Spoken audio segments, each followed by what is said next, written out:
Hello, amazing entrepreneur. It's Tash Corbin here, and welcome to another episode of the Heart-Centered Business Podcast.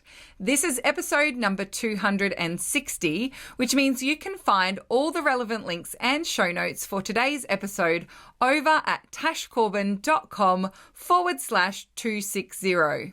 It's a spotlight episode of the Heart-Centered Business Podcast today, and I'm interviewing the amazing Suz Chadwick. For those of you who attended the 2020 Virtual Business Conference, you will recognize Suz and her amazing voice, as well as her vibrant personality and bold brand. And I'm so excited to let you know that Suz will be speaking again at the Heart-Centered Business Virtual Conference in 2021.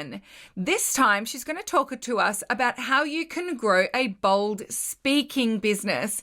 And Suz is definitely one of the people that I look up to as a go-to speaker in the industry. She's always on stage, and I absolutely love and adore the advice that she has for us today on how you can be seen as a go-to speaker as well as how you can get started in being a paid speaker.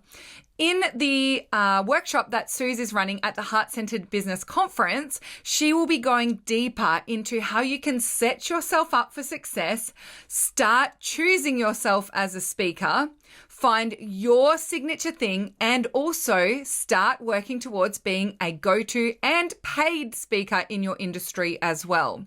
Suz is absolutely phenomenal. I love bringing her onto the podcast, and I think you're going to love this episode as well.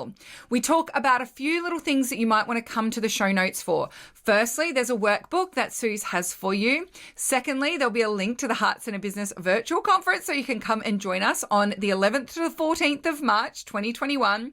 And thirdly, I'll also make sure we've got all the links to Suz's social channels so you can go and follow her. Particularly, I would recommend on Instagram and on Clubhouse if you use it as well. Without any further ado, I'm going to hand over to past Tash, who did this interview about 20 minutes ago, and the amazing Suz Chadwick. Let's dive in. I'm Tash Corbin, and this is the Heart-Centered Business Podcast. Hello, everyone, and welcome to another Spotlight. I have the amazing Suz Chadwick here. Suz is a business and branding strategist, and I love her vibrant presence as well as hearing her speak in multiple platforms. Been following you a little bit on Clubhouse recently, Suz. We might have to We could talk about that, yeah. And today, Suz and I, we are going to talk about building yourself as a speaker. So, Suz, do you want to give yourself a little intro and then we'll dive into today's topic? Yeah, absolutely. Thanks so much for having me, Tash. So I have been a speaker since I was 16. I was on the debate team at school and then just really was speaking throughout my career. So even when I was working in corporate, I'd speak at conferences. It's something that I really love doing, and I'm really passionate about helping women to become really confident speakers, because I think just in everything that we do today, whether it's your Instagram stories, whether you're doing videos, whether you're on Clubhouse, whether even when you're speaking one-on-one with a client, our ability to be really clear about what we're here to do and what is the value that we offer, I think is just really important for us to get clear on as well. And so my purpose really is to support women to become bold and powerful voices in the world and claim their space with confidence. And I think that teaching women how to speak and also get paid to speak, I think is something I'm really passionate about too. I love it. I love it so much. And I think it really ties itself in so beautifully to the online business model, especially with so many audio and video platforms that are available to us now. It's not just about being on a stage in a room with hundreds of people, which we've had very limited opportunities to do recently anyway. Yeah.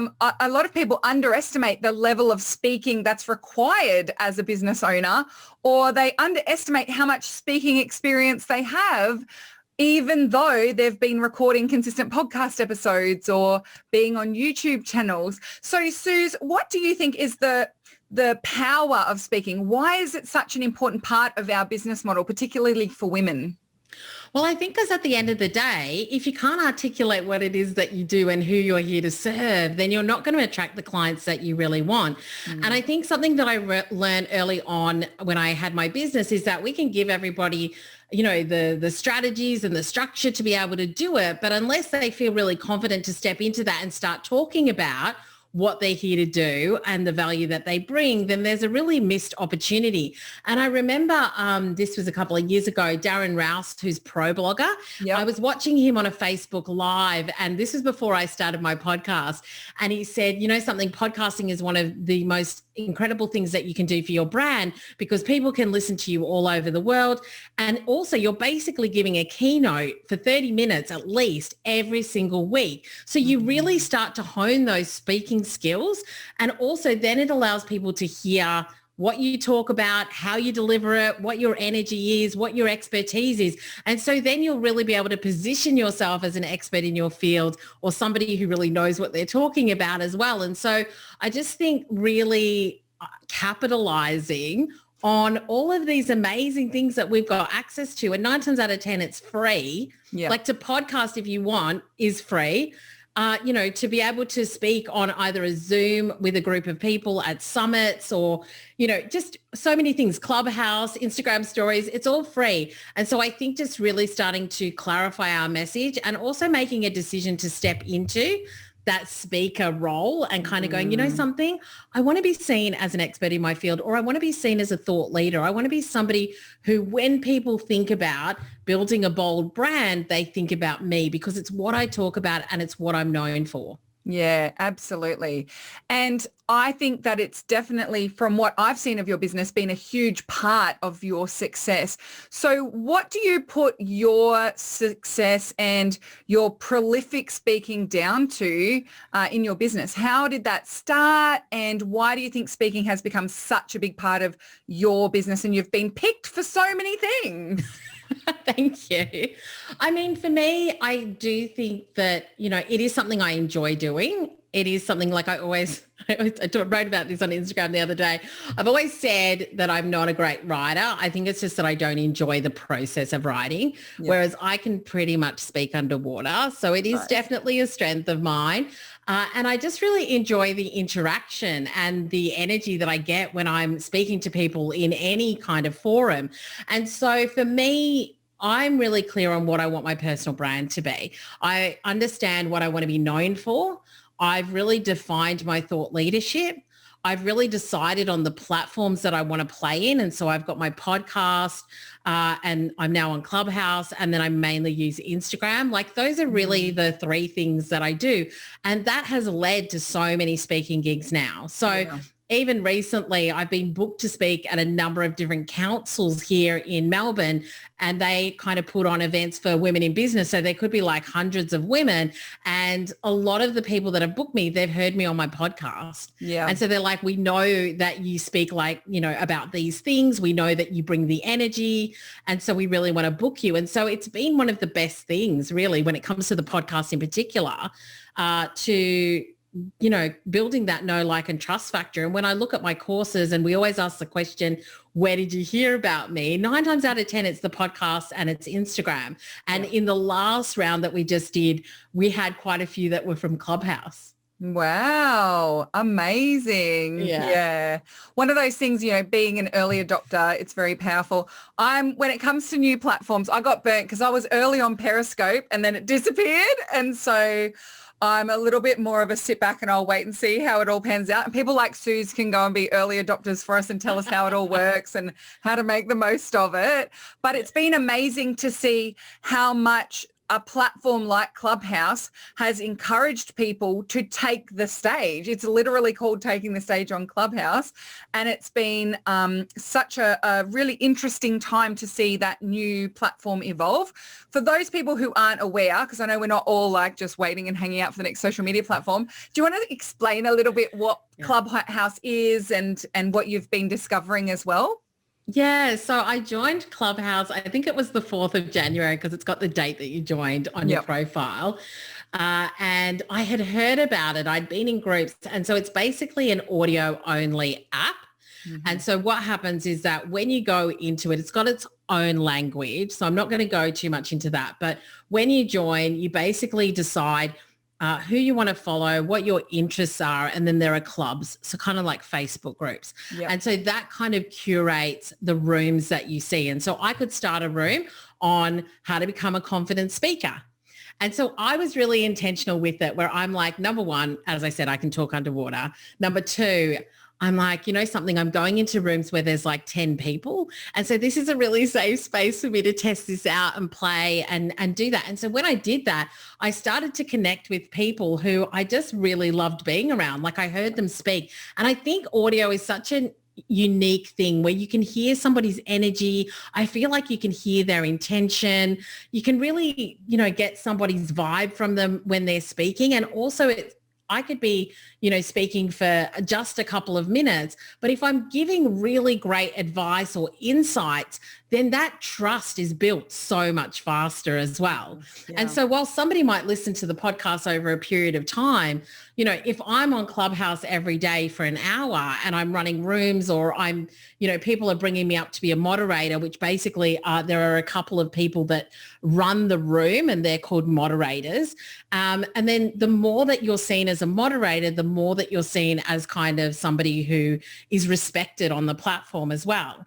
Mm. And so, in 3 weeks, my Instagram grew by over 1,600 people organically, just because I was in rooms on Clubhouse. And so the only way that people can connect with you and chat with you is it's connected to your Instagram, because there's no chat facility on Clubhouse at this point in time. And I don't think they're going to do it.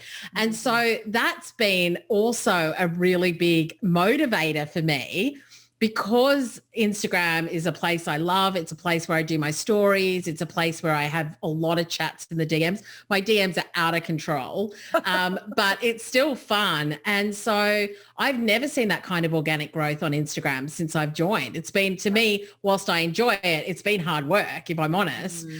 Whereas this now, it's supercharged it. And I'm also, the other really interesting thing is that I'm meeting so many people who really don't have much of a profile on Instagram. And because Instagram is where I was hanging out the most, I'm like, I never would have met these people if it wasn't for Clubhouse. Yep. And so now my network is like global, and it's incredible. And I'll give you a little example. Last night I stepped into a room. It was in the evening, so the UK comes online in the evening. And it was a big group of women in business, and it was just an open networking. So basically you could come up on stage, say who you were, and then just say anything you wanted to collaborate on. And so I got up and I just said who I was, and I was like really excited to be here. I've got a podcast and I speak about personal branding, speaker, like becoming a confident and paid speaker. And if anybody's interested, feel free to hit me up if you're interested in me being on your podcast. I got booked for 2 podcasts in the UK in less than 3 minutes. Wow. So the power of the platform is amazing. I get invited on podcasts weekly. I've been invited into online summits. It's really powerful. And I think just to step up and be a little bit courageous every now and again, the payoff has been really great. I love it. I love it. And there are so many options, Clubhouse being one, for us to show up and step onto stage and say, hey, I've got something to say. And I think that's really powerful. Something that you touched on was being a paid speaker. So when did you transition into getting paid to speak, and how did that transition happen? Yeah, so I feel like it's so funny. People always say to me, how did you start being a speaker, like in my own business? And I'm like, I just used to run my own workshops, and guess who the keynote speaker was? Me. And so, I just think, and I started my own podcast. Like I didn't wait for anybody to make me a speaker. I made myself a speaker. Yeah. So that's the first thing I want to say, is that you have the power to make yourself the speaker. And then when you put yourselves in those positions, other people will then see you as a speaker as well. Yeah. The other thing I say is that on my bio, it says speaker. Yeah. So if you want to be a speaker, call yourself a speaker. And then as far as the transition goes, I was speaking for free, and then I started to get a lot more requests, and then I started to charge like $300, and then I charged like $500, and I literally just put my rates up this year as well.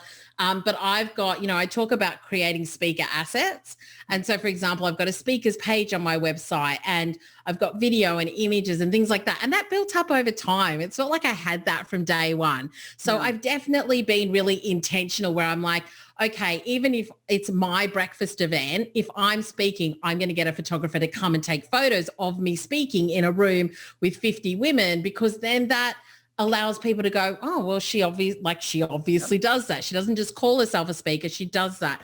And so having the assets, I think, are really important too. So things like your speaker page, reel, your speakers reel, things like that. Having the podcast is great proof as well.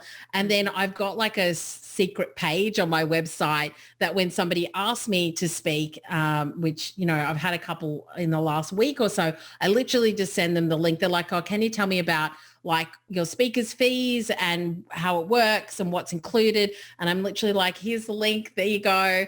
And you can keep that so that if you want to, speak about this again, then that's fine. And I think that when you do things like that, it just positions you as somebody who this is what you do. Like you're serious about it. And I also think that when you send somebody something like that, it almost kind of takes the money conversation off the table because that's your speaker's fee. And then if they want to come back and be like, Suz, we really want you, but our budget is this, then I can make a decision about whether I think that that's something I want to do and whether it's worth it or not. So I think that just having that mindset of if I was to be a serious speaker, what would I need? And then putting that into action. Yeah. And actually, here's a little bit of live feedback for you. When I was looking for someone to talk about branding and speaking for Heart Centered Business Conference, you were one of 3 people that I reached out to. You replied the fastest. You had all the information in one place and you were a breeze to work with. And I went, what kind of speaker would I like to have on stage? Someone who has taken a week to get back to me, hasn't got any of their collateral, doesn't know what their speaker fee is, or someone who just has it all in one place. Yeah. So it really did also cement that decision of, well, clearly I know who I want to have as a speaker at the conference. So all of what you said, you live that brand and you live that message, and that has worked for you getting a speaking gig, now turned into 3 speaking gigs with the Heart Centered Business Conference. So I 100% endorse what you've just said. Thank you. That's so good. But you know something, once again, like even when I was on podcasts, people used to ask me for the same information. I'm like, this is ridiculous. So I just created that page, which you guys have got, which has got like, thanks so much for inviting me to be a speaker on your podcast or at your online summit or event. And then it's got what I talk about. Here are some questions that you can ask me. Here are my professional photos, my links, my bio.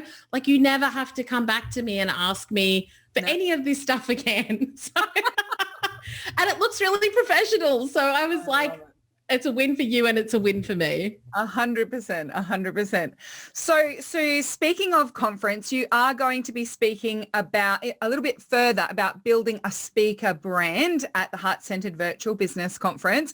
And I'm really excited to see some of the women who attend our conference step up a little more boldly and, really step into that space of sharing what they have to say, because I think we can get a little stuck.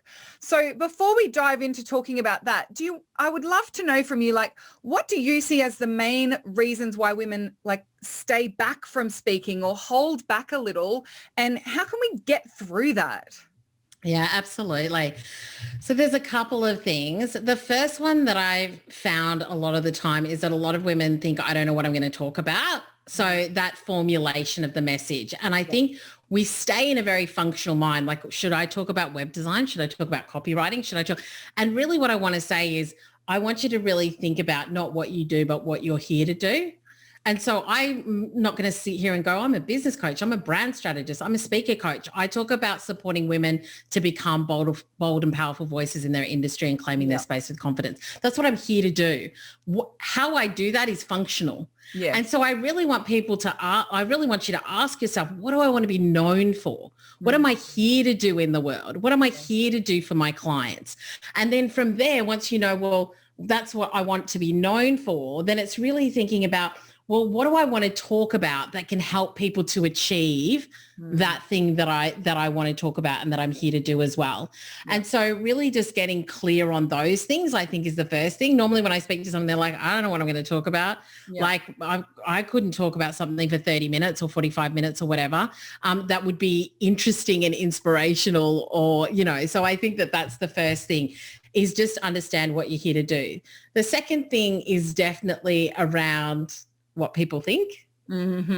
Yeah. What if I stuff up? What if I say the wrong thing? What if I forget what I'm going to say? What if I'm not entertaining? What if I'm not funny like the other speakers? What if I'm this? What if I'm that? Yeah.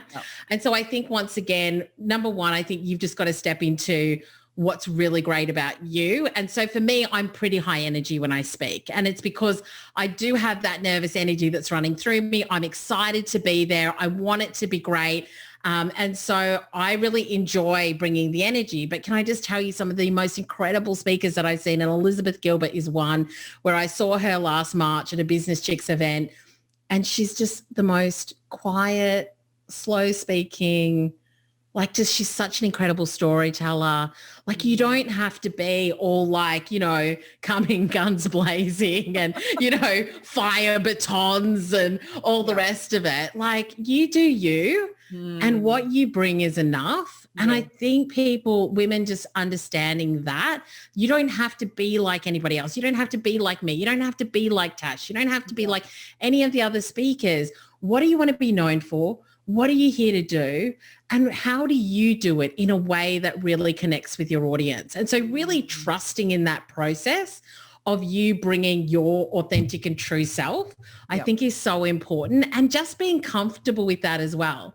And also knowing that the message that you're really there to share is important for the people who need it in the room.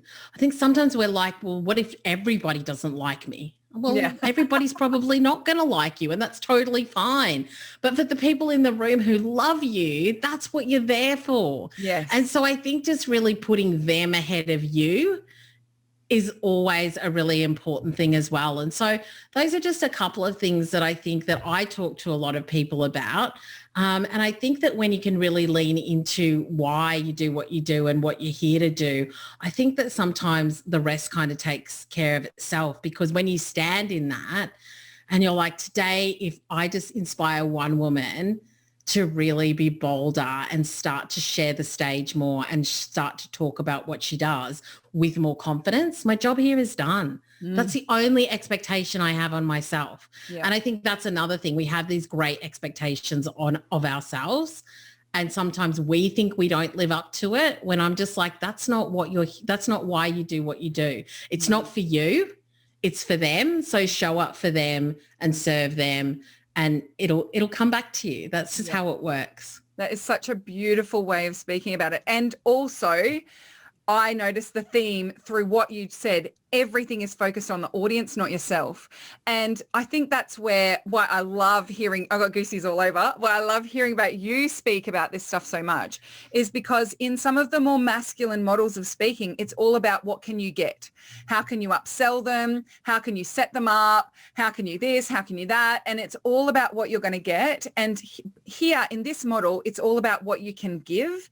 And what you get comes with it. Yeah. And so by making it, I actually, when I was in my late 20s, I got a guitar and I learned how to play the guitar, and I love singing along with the guitar, but I hated the sound of my voice. So I got myself some singing lessons. And one of the things that I learned was that if you are focused on yourself when you are singing on stage, it makes it horrible for everyone else, because you're not thinking about them. You're being completely selfish in worrying about what you sound like, what you're all up in your own space. And it's exactly the same as a speaker. If you're standing on stage going, I shouldn't jiggle my hands, I don't know what I'm saying, what if someone asks me a question? You are so focused on yourself and you're ignoring the entire audience. And so I love this approach to being a speaker, being focused on being of service and who is hearing you and showing up and serving. And it is such a beautifully aligned model for women, because most women don't just start a business to make money. They start a business to serve and show up and help people.